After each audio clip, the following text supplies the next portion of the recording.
Kauno 9 fortas – moderniausias iš visų pabaigtų Kauno tvirtovės fortų, kurios sienos slepia sovietų ir nacių vykdytus nusikaltimus.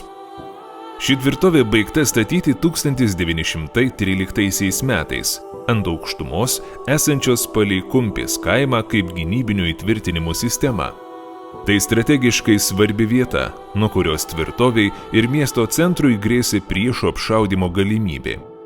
Pagal profesoriaus Konstantino Veličkos projektą pastatytas įtvirtinimas yra penkiakampio formos, visi kazematai betoniniai, o sienų storis siekia net 1,5–2 metrus.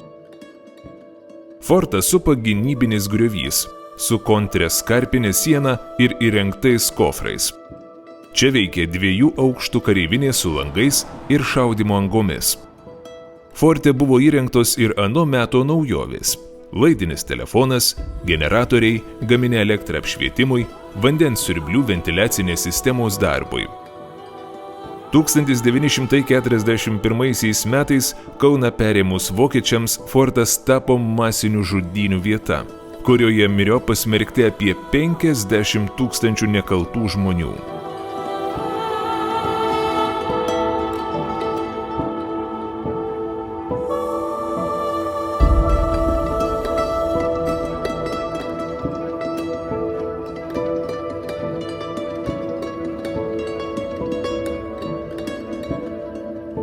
Antrojo pasaulinio karo metais čia veikė kalėjimas, iš kurio kaliniai per 1943 kalėdas suorganizavo pabėgimą.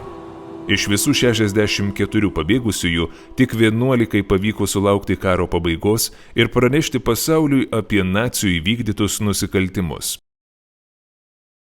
Sovietinės okupacijos metu fortas paverstas politinių kalinių persiuntimo stotele, kurioje buvo laikomi asmenys prieš išsiunčiant juos į Gulago lagerius Sovietų sąjungos gilumoje. Kurį laiką fortas buvo naudojamas žemės ūkio produkcijai saugoti, jame veikė revoliucijos istorijos muziejus. Masinių žudynių vietoje iškilo 32 metrų aukščio paminklas monumentas nacizmo aukoms atminti. Monumentą sudaro 3 skulptūrinių grupių kompozicija. Masyvios skulptūros svyra viena link kitos, susikryžiuoja, susipina. Jose grubios, tvirtos figūros, sielvarto iškankinti ir ryžto kupini veidai. Žemiausia skulptūrinė grupė simbolizuoja skausmą. Vaizduojami sukniubę bejėgiai žmonės, nacių ir jų bendrininkų brutalumo aukos, artimųjų netektis. Kita skulptūrinė grupė simbolizuoja viltį. Pečiais suremtų žmonės, trokštančius išsiveržti iš mirties. Aukščiausia centrinė skulptūrinė grupė mena išsilaisvinimą. Vaizduojamas galingas figūrų srautas, kylantis prieš smurtą ir terorą ir išsivaduojantis iš priespaudos.